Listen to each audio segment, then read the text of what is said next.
So welcome everybody. Welcome to Posse's Pen. Today is all about do not let your garage frighten you. I am Jean Marie Herron, certified professional organizer with Posse Partners. And today I'm actually going to be teaching you my space methodology. So you can use it not only for your garage, but for any scary spaces that you might have in your home. So we're going to get started. A couple of housekeeping items. I don't have my assistant on the call today, but the call is being recorded. If you have a question, I'm going to ask you to save it to the end and put it in the chat box, and I'll open it up for Q&A in just a little bit. You already know that today is all about how not to let your garage frighten you. And next month for my Posse's Pen, it's all about turkey talk and what's on your pandemic prep list. And the reason I chose that topic is a very selfish one.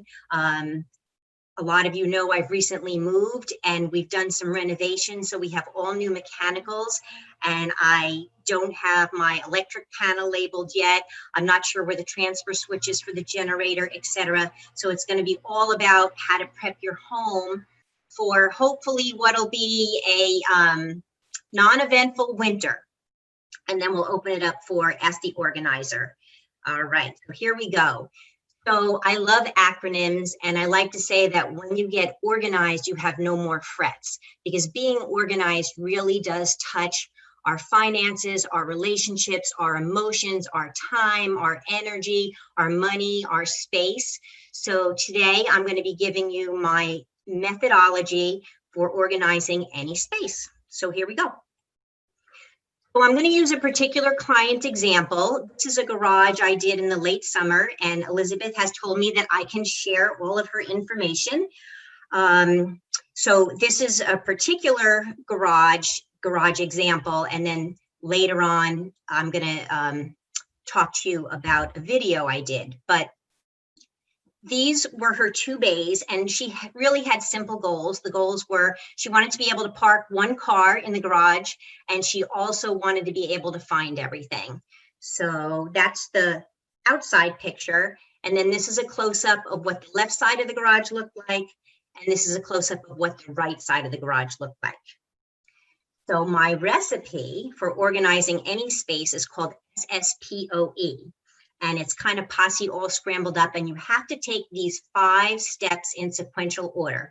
First thing we're going to do is sort, then we're going to get selective, then we're going to purge, then we're going to organize, containerize, and labelize, and then we're going to do what I like to call equalize, enlist, eliminate, and enjoy. So in Elizabeth's garage, the first thing we did is we took everything out of the garage, unless it was too heavy, and we sorted it in her driveway and on her lawn. And these were her categories in her garage. We had her work items, we had seasonal decor, we had some sports, we had some toys, we had some power equipment, we had some furniture, and we even had a very broken down refrigerator. And quite a few things for catering and overstock pantry. So everything came out of the garage and they went into piles, if you will, sorted into these categories. And I want to say one thing about sorting, because we all sort differently, but I want to talk about its visualization and how important it is for us to sort in the organizing process. Because as you can see from the drawer on the left, each space in that silverware tray has just one category per space. So you'll see the dessert forks, followed by the dinner forks, followed by the butter knives, and then the tablespoons, and then the teaspoons. So neurologically, when our brain looks at this drawer, it makes sense to us. It appears organized because our brains can detect what is what. Whereas the drawer on the right, we would label as a junk drawer, not because the items in it are junk, but because it's commingled. And a lot of times when we organize space, the very first thing we have to do is we have to unmingle the space so it makes sense visually. So utilizing Elizabeth's garage, we were separating things into categories for her brain, so the work items, the overstock pantry, the toys, the sports, the tools, the furniture, etc. So sorting is very organized, and it's really what you want to do first. The second thing you want to do is once you get your things Sorted is you want to get selective. And this is the decision-making process. So if you've got 12 hammers in the garage and you really only need 3, let's decide which 3 you're going to keep. And it's an individual choice. Each client is going to decide, just what kind of volume and items they want to save. But I like to say if the item doesn't fit in your goal for that space, it should go. We all use the same 20% of our stuff 80% of the time. I love to say to my clients, when in doubt, get it out. Over a year, have no fear. Is it a friend or an acquaintance, especially in a downsizing situation, or when you have a lot of the same thing? When you look at the items and you're trying to be selective, you want to say, is it a really, really good friend and I should keep my really, really good friends, or is it an acquaintance and I can let it go? You can give it a number, with this on the scale of 1 to 10, with 10 being you absolutely love it. And if your house burnt down, you would miss it terribly, or a 1 where you probably wouldn't even remember you had it. And then just keep your really, really high numbers depending on how much space you have. And then lastly, I borrowed from Marie Kondo. Does it spark joy? So a lot of times playing, when you have an angel and a devil on your shoulder, you want to ask yourself these questions, because a lot of people get stuck in the decision making, and sometimes it leads to procrastination. And in order to move forward, we have to make decisions. All right, so you learned sort, you learned select, and now we get to P, which is for purge, which doesn't necessarily mean it goes in the garbage. It just means now that you've made decisions on what's going to stay and what's going to go, how are you going to get it out of the space that you're organizing? So in this garage example, we actually did utilize a junk removal truck for her garage. We also had donations. We also sold a few things, mostly through social media. But we had things in the garage that also went back into the house. She had a couple pieces of furniture, so I was able to utilize the brawn of the junk removal folks to carry the bigger furniture inside the house and move it where she wanted. But, when you make a decision, think about, how do I get it out of this space? Does it need to be shredded? Does it need to be tossed? Do I want to give it to a family member? So this is where the letting go happens, and you're figuring out your resources for letting go. Okay, and then once the decision has been made, get it out of your house immediately.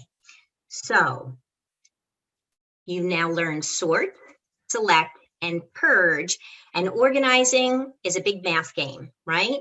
So if you do S plus P equals K, the sorting, the selecting, and the purging equals your keep pile. It's really only once you get to the O for organize that you can authentically organize any space.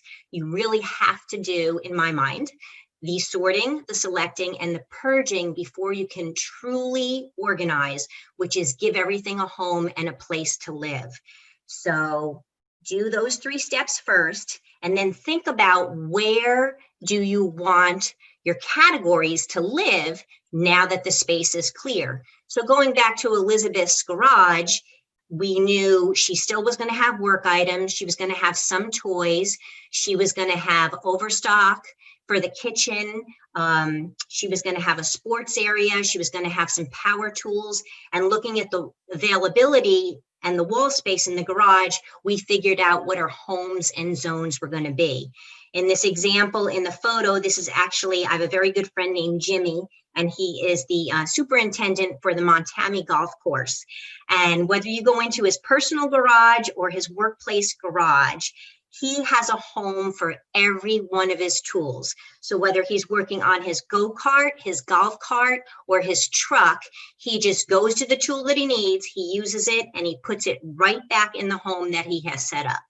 Okay, and if in a case, if labeling is helpful, by all means label, especially when you have little things or you're using bins or containers. And if you need any type of product or containers, now would be the time to go out and purchase them. And in many, many cases, you don't need to purchase anything. You can utilize what's in your home. But if you have things that are going to go into a container, it's often very, very helpful to get yourself a labeler and go ahead and use the labeler. So this is where you actually do your organize. I call it organize, containerize, and labelize. All right. So once you do your sorting, your selecting, your purging, and your organizing, and everything has a home, there's actually one more step. You might think you're done, but we're not really done. The only way your space is going to stay in balance and maintained is if you create some sort of a system. And I like to say system is saving you space, time, energy, and money. And it's all about what are you going to do on a daily, weekly, monthly, seasonal, or annual basis to make sure the garage or any other space stays the way you want it to stay in an organized fashion. So, you know, this was a garage my husband and I recently did, and she didn't need to park a car in it, but she wanted the front area for all of her grandchildren's toys. So what has to happen is when the grandchildren come over and they go and they use the bikes and they plant flowers, they have to put everything back into the home that was created, and then it will stay in balance. In your spaces, if it's not just you keeping the space organized, you're going to want to enlist the help of other people. So if you don't live alone, what are the other people in your home going to do in order to help you maintain your system in that space? We also always want to be eliminating stuff that comes in that we don't need. So clutter will happen whether or not we ask it to. Things are always going to come into your home, and we need to be getting stuff out of our house for as fast as it's coming into our house. And then, but usually it's the woman who's the gatekeeper. I know I have men on this call as well, but it's usually the woman who ends up becoming the gatekeeper of the organizational systems. And lastly, organizing is like skeet shooting. It's never ending. You're always going to have to tweak your systems, and just know that from the get-go. But if you do SSPOE in that order, you're likely to have a lot more peace than if you hadn't done it to begin with. All right. So if you do your SSPOE, you can rest in peace. So this is Elizabeth's garage afterwards. So the top picture is the 2 bays, and then the bottom left is the left side, and then you have the right side. So we accomplished her goal in 3 hours. It was her, myself, the junk removal truck. We had scheduled a donation pickup, and we had left everything for sale with Facebook Marketplace on her front curb. So as you can see, she does have room on the right to park a car, and the stuff that's toward the front garage door on the right side is actually her follow-up. It's her homework. It's the things that are in process and will come out of the garage. And once those items come out, she can park the car. The left side, the reason we left the ping pong table and the bicycles there is because those are the things she uses all the time, and she wants easy access to when the children pull it out. So there was your SSPOE in a nutshell project with a garage. And I want to give you just a couple more tips before I open it up to Q&A. So these are spaces that I like to call storage graveyards. And what happens in these spaces, basement crawl spaces, kitchen cabinets, bathroom vanities, toy chests, et cetera, is we stop making decisions. And because we stop making decisions and we don't get things out, they pile up.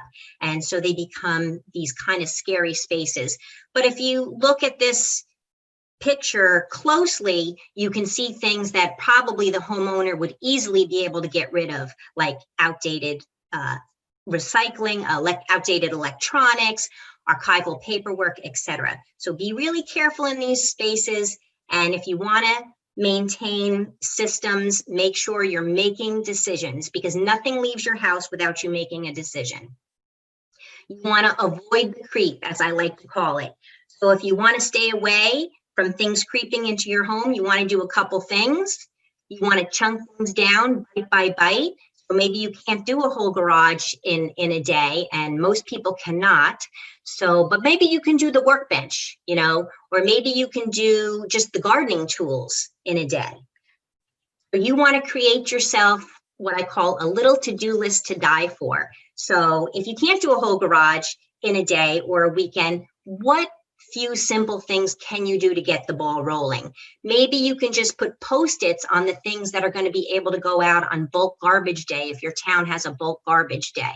The last town I lived in, we were allowed to put out 3 bulk items with every garbage pickup. So maybe you can figure out what those are and figure out when you're going to get them out. maybe you can take that outdated, those outdated electronics to your recycling department. And maybe you can ask the children or grandchildren in your home if they still fit into those rollerblades. Or maybe you now have a 20 and a 22-year-old and you ask them permission to let go of the sheds, not the sheds, the sleds. Okay, so just make yourself a nice little simple, achievable to-do list. And remember, one in, one out. Something new comes into your house, get rid of something old. You always want to go vertical. So especially, oh gosh, my computer is doing its own thing. I guess it's on a timer. Going back to utilizing the space, especially in the garage or vertical space, whether it's a slat wall system, a pegboard system, you know, any kind of utility mounts, really, really think about your vertical space, especially in a garage and tight spaces. You want to go up instead of going to the floor or going to a countertop. And give everything a home. This was a shed I did for the Mahwah, I apologize, a shed I did for Mahwah High School last year, and I didn't even know what half the stuff was in here, but through the sorting process I learned, and then we gave everything a home. So we're going to open it up to Q&A in just a second. For those of you who might be new to Posse's Pen, this is all of my contact information. I know we're still dealing with the pandemic, but I am doing physical work, both residential organizing and workplace productivity, and I'm also doing virtual teaching, training, and coaching. So speaking of virtual teaching, on October 27th, I have a virtual class that I'm doing through the Ridgewood Community School called Decluttering Your Nest, Whether You're Selling or Resting. So that is a virtual class, and it's basically on downsizing, moving, aging in place. So really whole home decluttering in a nutshell. And then next month's Posse's Pen is all about getting your home set up for, you know, any type of emergency, whether it's a winter emergency, the pandemic, etc. So I'm going to stop my screen share in just a second, but I recently did a video. So that project, that picture you saw a couple slides ago of the gentleman in the picture was actually my husband. My husband and I, we were in front of this particular garage. I videotaped it, and my assistant is editing it right now. So if you're on the call, I'll send you an email when the video is done. And it really takes the whole SSPOE methodology, and in about 10 minutes, it shows you everything that happened in 3 hours. So it breaks down, you know, the sorting, the selecting, the purging, the organizing, and then the equalizing. So that was the before picture, and that's the after picture. And again, her goal was very simple. She didn't need to park a car. She wanted easy access for her grandchildren to come over and play. And if you look at the after picture, you can almost detect the categories just by looking at the picture. You can see the utility section. You can see the garden section. I'm going along the left wall now. You can see the seasonal, you know, like the coolers. The back corner was actually, she was saving a lot of items for a good friend. So he had that corner. And going over to the right, you see a lot of the kids stuff. And I was able to get that swimming pool hung up in the back somehow. But she didn't want to spend any money on product, which I completely understand. She just wanted to deal with what she had. All right, so I am now going to stop sharing my screen. Here I am. And I'm going to open it up to Q&A now. So if you have a question, please feel free to unmute yourself and let me know. Hi. Oh, I see a lot of happy people. Yay. I see a lot of people I haven't seen in a while. So don't be afraid to show yourself. It's okay. Okay, I just have a question. Oh, yes. Yeah. Sometimes there's in this mess of the attic or the basement or the garage of all these different things that need to be organized. Sometimes there's a lot of papers and all different things from years ago and even nowadays, and bills and so on and so forth. So what do you do with all that mess besides? So, so you want to decide on your own personal record retention. And what I mean by that is whether you want to go by government standards whatever makes Anne feel comfortable, like how many years do you want to save your credit card bills? How many years do you want to save your taxes? How many years do you want to save your explanation of benefits? If you're even choosing to keep those. So it's personal choice on the paper, but if you have a tremendous amount of paper, I would highly recommend, and the cost is very reasonable. For around $100, you can get a great shredding company to come and destruct your papers right in front of your house. And, for an extra stair fee, which is worth its weight in gold, they will go down to the basement or up to the attic, and they will carry everything out for you, and you can watch it all destroyed in the front of your house on camera. So if you are drowning in paper, that's what I would suggest. Of course, you have to figure out, you have to look at the paper and know, Which one in advance, you have to know exactly what it is, so it's a task. You can chunk it down. You can say, okay, this weekend, I'm going to do one wall of the attic, or I'm going to do a corner of the basement. But that's what I would do. Determine first what kind of paper you want to keep and how long you want to keep it for.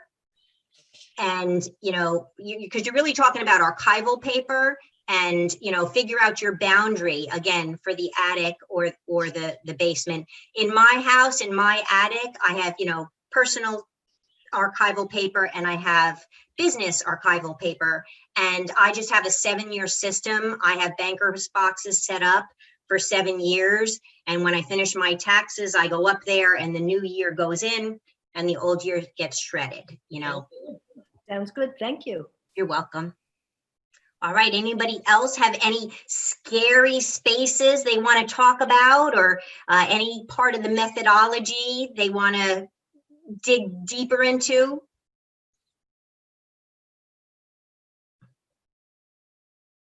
All right. Don't all jump at once. Here, Jean Marie. Hi. Hi, Elena. Yeah. So I have a question. And I plan to tackle my garage, and it's as bad as some of those pictures you were showing. So, when you talk about getting everything like done and out in one day, and you have all this stuff, so you have a pile of stuff you're going to donate and a pile of stuff you're going to bring to the dumpster, and, all these different categories. Yeah. But some places aren't open, or Yep. you don't have the right kind of vehicle to put all the crap in. Yep. Like how do you get it all out? Do you have to hire somebody to do Great all question. the stuff? Great question. So you can decide in advance, do I want to chunk it down and do it in parts, because I can't do it all in one day? Or do I want to do it all in one day in a weekend, and let me figure out what my resources are going to be? So do I need to plan it around, a bulk pickup that week? Do I need help? Do I need a shred truck? Do I need a junk truck? Do I need to invite my family over? Do I need help from neighborhood children? Because it's a lot. Garages are big spaces. So in both those examples that I gave you, the first example with Elizabeth, there were 3 of us. There was Elizabeth, myself, and the junk removal men, who were very, very helpful. And that's why we were able to do it in a day. In the second example, where you just saw the before and after, that I'm going to give everybody the video of, that was a 3-hour day as well, but it was the client, it was myself, it was my husband, who has tremendous strength capabilities, and we had 2 young whippersnappers from a company called Heavy Lifting, who were extremely helpful as well. So I kind of consulted on the whole, sorting, selecting, purging, organizing, and putting it all back together and how to maintain it. But I had all these helpers that were what I call runners. So they would be able to run things to the bulk area, run things to the donation area, run things to, the sell area. So you can either think of it as a project and get all your resources lined up for that amount of time, or you can do, like I had the example in the bite by bite, where I showed just the workbench.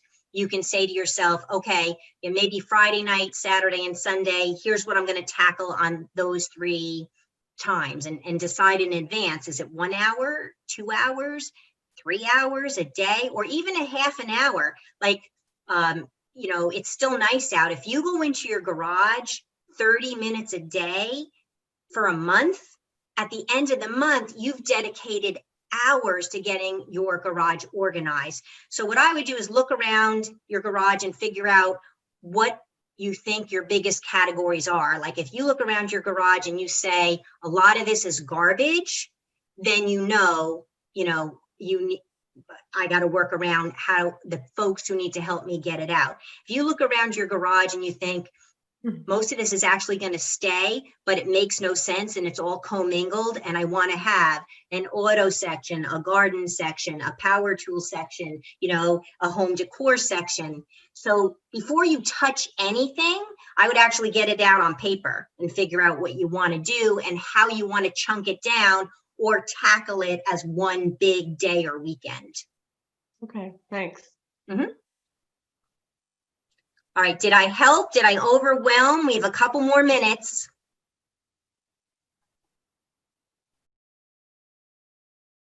All right, so who can tell me real quick the five? Hi, Shelley. Okay, what kind of, if you want to go to the store and buy cheap containers, what kind of stuff should we put in? Because if you get a big plastic container and then you put all your car stuff in it, then you can't find it because it's in this big container when you. Yep. So what a lot of people do is, in terms of SSPOE, they go right to the O and they go right out and they buy products. They buy containers, they buy whatnot, and they say, I'm going to get organized, and then they come home. But what they didn't do first was the sorting, the selecting, and the purging. What you want to do is figure out what items would be going into the container first. So in, let's say, your car trunk area, you want to figure out what size container do you need. Maybe you actually need several containers. Maybe you need the emergency supplies in one container and maybe the, umbrellas in another. I'm laughing because Ann is on the call, and one day we had a really funny conversation on umbrellas. So excuse me for laughing because Ann had a lot of umbrellas, and I'm sure she's okay with me saying that. Anyways, so you figure out your categories first, and then you go shopping for product. So it's very important to do it that way. Otherwise, if you buy one big container and you put everything in it, it becomes like a toy chest. You know how you have a big toy chest, but you have the little tiny toys that fall to the bottom, and then you've got the mid-level toys in the middle and bigger things on top. But it's still hard for a child to find things in a toy chest because it's all commingled. Whereas if you went to IKEA and you bought one of those cubby systems and you had one cubby per category of toys, so you get the figurines in one and the balls in another and the stuffed animals in another, it would make tremendous sense. And then you are basing your container size based on the volume of toys. So hopefully that helped. All right, so who can tell me the 5 steps in a row? Nobody likes quizzes. I don't have a prize. I don't have a virtual prize if somebody gets the answer right. Select. I do. Select. What comes before select? It's Sort. Sort. Yay. Okay. Organize, and the 5th one. Wait. Go back to 2. I heard sort, select. What was the 3rd one? Purge. Yes. Is that right? Yep. SSP. Organize, which is containerize and organize. Yep. Organize, containerize, and possibly labelize. You did say equalize, which that's the E. So the equalize is your system. It's your maintenance. It's now that the toys are in those cubbies, and then, there's a play date. And now 7 kids attack the cubbies and the toys are all over the playroom floor. So what is the equalize? Who is responsible for putting the toys back? How do they get back to the designated homes? So what's going to happen on a maintenance system, if you will? What's going to happen?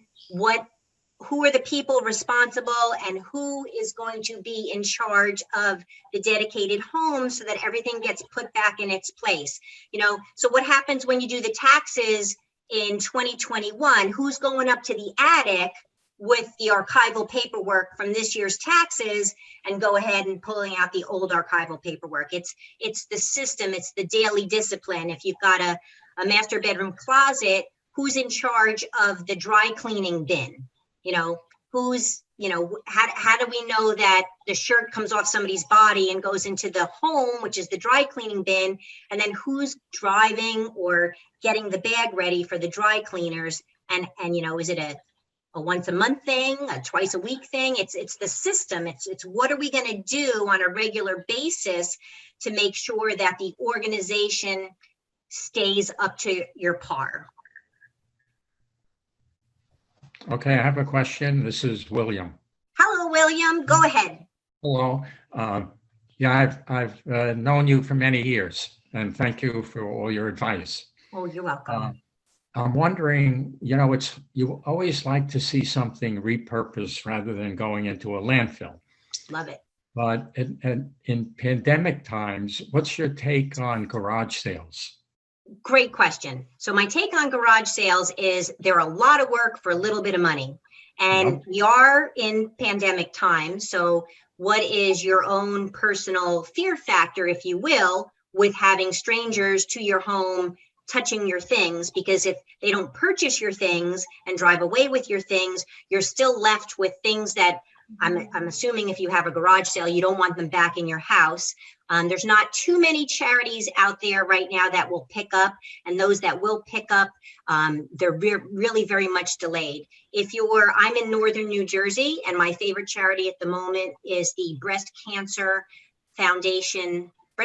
Awareness Foundation. They've been tremendous, and they're in most zip codes in Bergen County. Very punctual, always show up, courteous. You know, I know Goodwill on Route 17 closed down. Habitat for Humanity just reopened. But again, you know, it's what is your own spin on the virus? The great thing about, and I have to say this because the value, if you have a tremendous amount of clutter, and if we're talking a really scary space like, you know, a carriage house, a shed, an attic, a crawl space, a basement, a garage, and you really truly have lots of things that need to go, but not everything will end up you don't want a lot in the landfill, but it's too much for, you know, a huge donation, etc. If you hire a reputable junk removal company, and I keep telling these folks they have to change the name, because any junk removal company that I use, they're green, they're eco-friendly. They all go back to the warehouse and they want nothing going in the landfill. They try very hard not to put the items in the landfill. So back at their warehouse, they have all kinds of charities that come to them. So if that's a concern, you know, reach out to me and ask me for a referral for a green, eco-friendly junk removal company, because a lot of things will not end up in the landfill. That's great. Okay, yeah, thank you. You're welcome. Okay, I have 11:34, but I'm happy to stay on if anybody has a scary burning question for Halloween. Okay, well, thank you all for coming. Oops, oh, just in time, Maggie wants to go for a walk. Thank you. So don't forget my next pen, somewhere around here. You all have it. Whatever the third Wednesday is in November. Yes. Are you going to give us the recording? Because I missed a few minutes at the beginning. So what I do, excuse me 1 second, I just want to open the door so she doesn't get far. Go lay down. No, you have to wait. Go lay down. So I work with my virtual assistant, and what we'll do is after this, we will edit it, and it will always go up on my YouTube channel. And the easiest way to get to my YouTube channel is on my website, which is POSSEPartnersLLC.com. Up in the right-hand corner, you'll see a YouTube logo icon. All my Posse's pens are up there on YouTube. So within a week, it'll be there. The other thing I do is if somebody is not on my e-zine list, I always have the video recording. There's a link for it in my newsletter. So it's always there as well. Thanks. You're welcome. Okay, everybody.